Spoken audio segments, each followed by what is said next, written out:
I grew up in Texas, and yoga was not big in Texas, and neither was men having feelings. And so I was taught at a very early age to not deal with grief. My father, being a Baptist minister, felt like sadness and anger were ungodly emotions.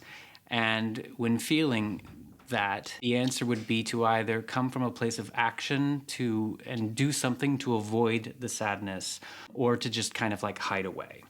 And so I was never really taught how to be with grief. When I went into a yoga class several decades later, all of the unresolved grief and sadness or anger and anxiety that I had been holding on to for so long caught up to me in this little space of a yoga mat. And instead of running away from it, I allowed myself to lean into it. And I had this powerful release in the class. And I realized at that point how my body was holding on to so much. And so as I became a yoga teacher, one of the things that I was drawn to within the practice was also about creating intentions. And so as a teacher, I thought, what if I create an entire practice with the intention of healing and processing grief? Because I feel like in our society, we don't necessarily know how to be with it. And I feel like since yoga approaches it in a compassionate space, that's really our doorway into finding that healing.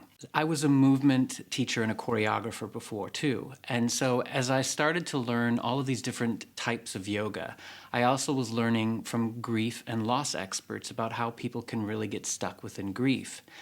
And so what I wanted to do was I wanted to create a class that I would want to teach, that I would want to be a part of. I wanted to create a class that I wanted to take, that really focused on, let's move into the shadow aspect of where we're holding suppressed anger or sadness or anxiety. Let's really find ways to express it within mind, body, and sound. Let's liberate ourselves from the struggle in order to move more towards the light, towards love, towards compassion, forgiveness, joy, and to have like a transformative journey. And so that's really how grief yoga started.